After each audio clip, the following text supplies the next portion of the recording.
देख रहे हैं, मैं इमरान खान हूँ। नादरीन, काफिले आगे की तरफ बढ़ रहे हैं। आज़ाद कश्मीर में मीरपुर के बहुत सारे इलाकों से लोग बहुत बड़ी तादाद में निकले हैं। इनमें नौजवानों की तादाद ज़्यादा है। ये मोटरसाइकिलों पे, गाड़ियों पे, बसों पे, वैगनों पे जिसको जो सवारी मिल रही है वो सवारी लेकर निकल रहा है। आज़ाद कश्मीर के झंडे इन नौजवानों ने उठाए हुए हैं और ये अब रावलाकोट की तरफ बढ़ रहे हैं। बहुत देर तक कोशिश की जॉइंट अवामी एक्शन कमेटी ने कि मुज़ाकरात के ज़रिए से किसी तरह कोई मसला हल हो जाए और कुछ फेस सेविंग जॉइंट अवामी एक्शन कमेटी को भी मिल जाए, मुतालबात भी तस्लीम हो जाए और जो गवर्नमेंट है उसको भी कुछ ना कुछ फेस सेविंग मिल जाए। लेकिन बीच का रास्ता निकल नहीं पाया। फजल रहमान साहब ने बार बार दरख्वास्त की। उनकी दरख्वास्त के ऊपर इन्होंने अपना लॉन्ग मार्च कई मरतबा मुलतवी किया, लेकिन अब ये मुकम्मल तौर पर दीवार के साथ लग गए थे। अब कोई और रास्ता बचा नहीं था। जो कल मुज़ाकरात हुए जहां पे डेडलॉक पैदा हो गया, वो चीज़ें मैं अब आपके सामने रखता हूं, क्योंकि अब सोर्सेज ने बताया, जो लोग मुज़ाकरात का हिस्सा थे ना, उनमें कुछ लोगों ने बताया कि हम सालसी कर रहे थे और ये ज्यादती किस नौयत की हुई है और इसकी वजह क्या है। अब जो मुतालबात रख दिए हैं जॉइंट अवामी एक्शन कमेटी ने अपना लॉन्ग मार्च शुरू होने के बाद, वो ज़्यादा सख्त है। यानी आज सारा दिन ये काफिले पहुंचेंगे रावलाकोट में और कल ये काफिले रावलाकोट से निकलेंगे और जाएंगे मुजफ्फराबाद की तरफ। ये पहली मरतबा आज़ाद कश्मीर में एक इलेक्शन होने जा रहा है जिस इलेक्शन को कोई डिस्कस नहीं कर रहा। ऐसा लगता है ये जो इलेक्शन है सिर्फ बिलावल और मरियम नवाज, ये दो लोग खेल रहे हैं आपस में इलेक्शन। कोई ऐसी पॉलिटिकल पार्टी मैदान में नहीं है जिसकी अवाम में इस वक्त जड़ें हो। पीपल्स पार्टी अच्छी पॉलिटिकल पार्टी है, PMLN भी तगड़ी पॉलिटिकल पार्टी है, लेकिन इस वक्त आज़ाद कश्मीर के लोगों ने इनको बहुत बुरी तरह रिजेक्ट किया है। इन्हें अपने जलसे करने के लिए भी बंदे पंजाब से लेकर आने पड़ते थे या दूसरे सूबों से लेकर आने पड़ते थे। बड़ी मुश्किलों से इन्होंने अपनी कैंपेन खड़ी करके दिखाई है और ये कुछ भी नहीं कर पाए। कोई माहौल बना ही नहीं इलेक्शन का आज़ाद कश्मीर में। मुझे नहीं लगता कि लोग निकलकर बड़े पैमाने पर वोट देंगे। हाँ, ये इलेक्शन का रिजल्ट आ सकता है जैसा कि मिलिट्री एस्टेब्लिशमेंट चाहेगी। वहां का सेक्टर कमांडर फैसला कर ले और वो ये कहे जनाब इतने वोट निकालने, तो उतने निकल ही आएंगे। नवाज शरीफ का हल्का आपके सामने है जो किया गया यास्मीन राशिद के खिलाफ, और बहुत सारे हल्के ऐसे ही हैं। 17 सीटों वालों को हुकूमत बनाकर दे दी पाकिस्तान में आसिम मुनीर साहब ने, तो ये कुछ भी कर सकते हैं। आज़ाद कश्मीर में इलेक्शन चोरी करना तो कोई बड़ी बात नहीं है।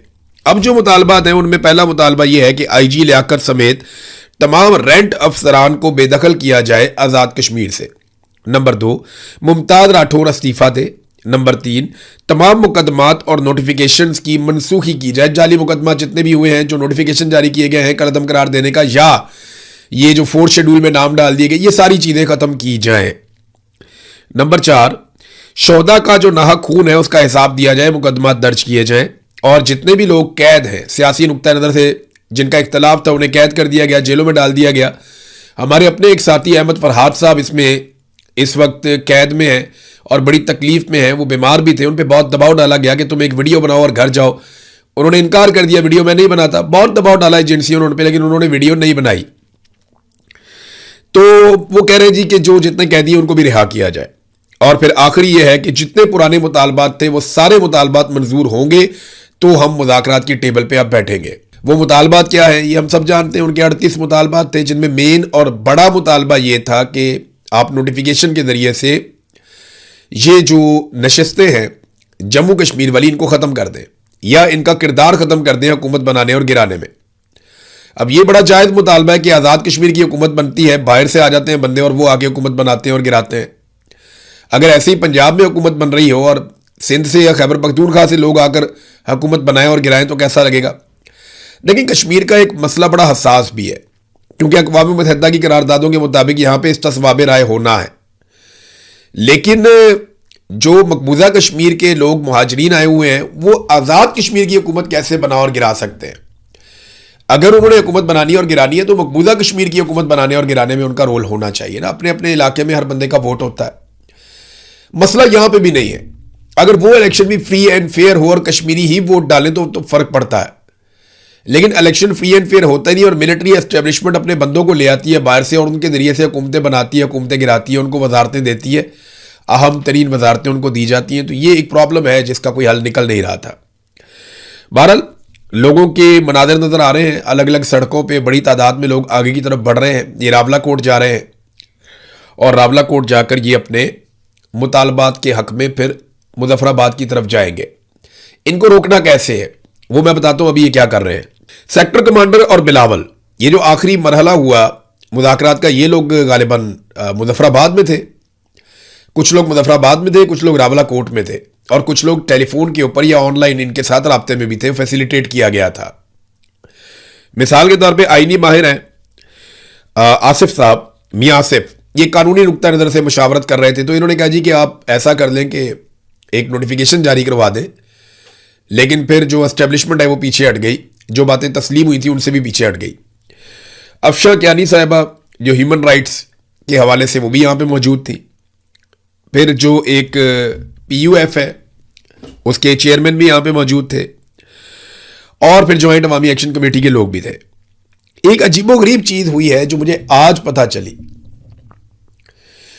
और मैं ये चीज कभी कहना नहीं चाहता, लेकिन क्योंकि पाकिस्तान का मसला बन गया है, कश्मीर का मसला बन गया है, मसला बहुत हसास है, तो इस पे सबको तवज्जो देनी चाहिए। खास तौर पे आर्मी चीफ को जरूर देखना चाहिए और वजीर आजम को भी देखना चाहिए कि मिलिट्री इंटेलिजेंस और ISI के बीच में क्या चल रहा है।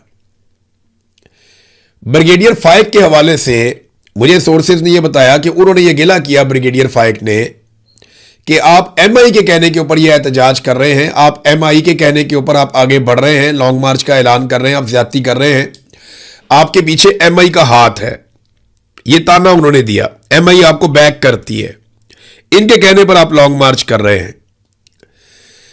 तो ये एक सरजंग चल रही है मिलिट्री इंटेलिजेंस में और ISI में। ये बहुत सारे लोग पहले भी रिपोर्ट करते रहे हैं और बार बार इसके ऊपर बात होती है कि जनाब इस वक्त जो मिलिट्री इंटेलिजेंस है और जो ISI है, इनके बीच में एक सर्द जंग जारी है, इख्तियारात के लिए, ताकत के लिए, आने वाले ओहदों के लिए।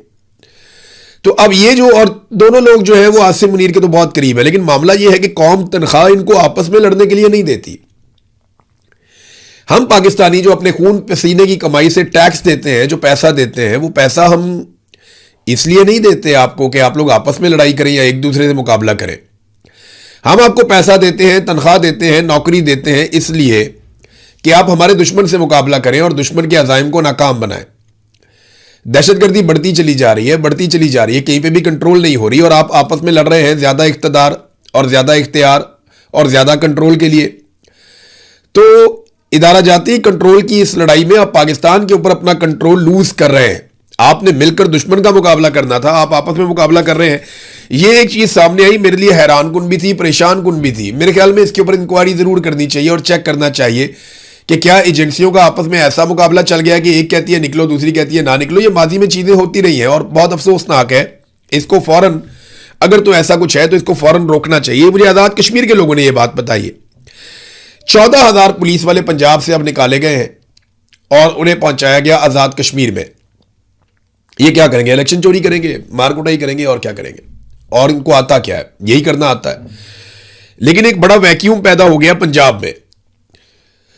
खास तौर पे 3-4 अजला ऐसे हैं जहां पे काफी बेचैनी पैदा हुई पुलिस में कि हमें तो बहुत सख्त हालात का सामना है। पहले ही हमारे नाकों के ऊपर हमें पुलिस की पहले ही नफरी कम है, पहले ही हम यहां डबल ड्यूटियां करके दहशतगर्दी से बच रहे हैं। क्योंकि याद रखिएगा कि खैबर पख्तूनख्वा के जो कुछ अजला हैं, जैसा DI खान, टांक और ये ऊपर वाले जो अजला बन्नू वगैरह, इनके साथ नीचे जो पंजाब के अजला लगते हैं, यहां पे दहशतगर्दी के कुछ वाकयात हो चुके हैं। और इस बात का हर वक्त खतरा रहता है कि खैबर पख्तूनख्वा का जो दहशतगर्दी से मुतासरा इलाका है, वहां से पंजाब के अंदर दहशतगर्द दाखिल होंगे। और अब सूरत हाल यह है कि मियांवाली, भक्कर, लिया, DG खान, इन जगहों पे पुलिस के अंदर एक बेचैनी है कि हमारी नफरी कम हो गई है, यहां से नफरी को उठाकर आजाद कश्मीर ले गए हैं, तो हम दहशतगर्दी के खिलाफ जो हम एक लगातार कोशिश कर रहे थे उसको हम कंटिन्यू कैसे करें। लेकिन वहां पे भी एक पूरा इलेक्शन चोरी करना है, वहां डिमांड आई हुई है कि जनाब बंदे भेजे। अब बिलावल ने एक नई ट्रक की बत्ती दी है आजाद कश्मीर के लोगों को। बिलावल ने कहा जनाब के सच कमीशन एक बनाया जाए, मैं उसका मुतालबा करता हूं और मैं ये तजवीज़ दे रहा हूं, लेकिन मुझे कोई मुस्बत जवाब नहीं दिया जा रहा। यार बिलावल, हम बेवकूफ़ हैं, हम रोटी को चोची कहते हैं। भाई तुम्हारी हुकूमत है, वहां पे बना लो कमीशन। या बिलावल को कमीशन बना के किसने देना है? आज़ाद कश्मीर एक अलग खित्ता है, एक अलग मुल्क बना हुआ है। वो आज़ाद कश्मीर, याद रखिएगा, पाकिस्तान का सूबा नहीं है, एक अलग कंट्री है जहां का सदर और वजीर आजम होता है, और वो बिलावल का है। तो बिलावल को अगर वहां कोई कमीशन बनाना है तो बिलावल को कौन रोक सकता है? बिलावल बुलाए उसको, फैसल राठौर को, अपने वजीर आजम को, और सबको इकट्ठा करके बोले कमीशन बनाओ। इन्हें कमीशन बनाना पड़ जाएगा, फौरन बना देंगे। बात यह है कि बिलावल बेवकूफ बना रहा है सबको, और वो ये कह रहा है कि जनाब हम कमीशन बनाना चाहते हैं। मैं ये कह रहा हूं कि एक सच्चाई पर मबनी एक कमीशन बनाया जाए जो सच सामने लेकर आए, चीजों को ठीक करे।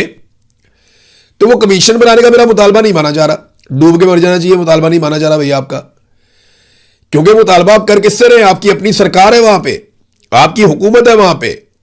तो हुकूमत भाई तुम्हारी है, तुम ही लोगों ने ये सारा कुछ किया है, तुम ही फोर्सेस लेकर गए हो, तुम ही ने ऑपरेशन किया है, तुम ही ने कलदम करार दिया है, तुम ही ने जो है वो लोगों के सरों के ऊपर इनाम रखा है। ये सारा जुल्म और बर्बरियत तुमने की है। तो तुम ये कैसे कह सकते हो कि ट्रक की एक नई बत्ती दे रहा हूं, इसके पीछे लग जाओ सारे कि जनाब हम एक कमीशन बनाएंगे? लोग बेवकूफ थोड़ी है, रोटी को चोची थोड़ी कहते हैं।